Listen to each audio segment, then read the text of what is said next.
వనపర్తి జిల్లా కేంద్రంలోని వీరబ్రహ్మేంద్ర స్వామి ఆలయంలో శ్రీ విరాట విశ్వకర్మ జయంతి యజ్ఞ మహోత్సవం ఘనంగా నిర్వహించారు. స్వర్ణకరుల సంఘం అధ్యక్షులు గన్నోజు మోహన్ చారి ఆధ్వర్యంలో నిర్వహించిన వేడుకలకు ముఖ్య అతిథిగా మాజీ మంత్రి నిరంజన్ రెడ్డి హాజరయ్యారు.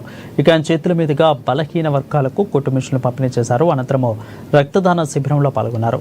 స్వర్ణకారులు చెక్కిన వనపర్తి పాలిటెక్నిక్ కళాశాల భవనం, అమరవీరుల స్తూపం, పలు రకాలను శిల్పాలను ఆసక్తిగా తిలకించారు. విశ్వకర్మ భగవానుడు జయంతి రోజున పరిశ్రమలో కర్మాగారులు అన్ని రకాల యంత్రాలను పూజలు చేస్తామని వారు తెలిపారు. ఇక ప్రభుత్వం విశ్వకర్మలను గుర్తించి విశ్వకర్మల సంక్షేమానికి నిధులు కేటాయించాలని కోరారు. ఈరోజు భగవాన్ విశ్వకర్మ మహనీయుడి జయంతి ఉత్సవం. విశ్వకర్మ అంటే ఇహమునకు విశ్వకర్మ, పరమనకు పరాత్పరుడు విశ్వకర్మ.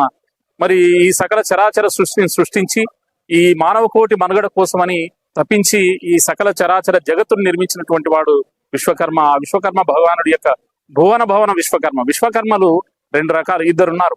ఒకరు పరాత్పర విశ్వకర్మ అయితే మరొకరు భవన నిర్మాత విశ్వకర్మ. ఆ భవన నిర్మాత విశ్వకర్మ యొక్క జయంతిని మనం ఈరోజు ఇక్కడ జరుపుకుంటున్నాం. కాబట్టి ఈ విశ్వకర్మ యొక్క ఔన్నత్యాన్ని గురించి విశ్వకర్మలు ఐదు విధాలుగా పంచదాయిలు అంటారు వీటిని విశ్వకర్మల్ని.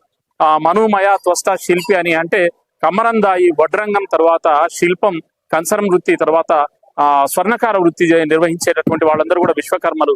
ఆ విశ్వకర్మలందరూ కూడా ఈ పంచదాయుల వారందరికీ కూడా విశ్వకర్మ భగవానుడు ఒక్కడే.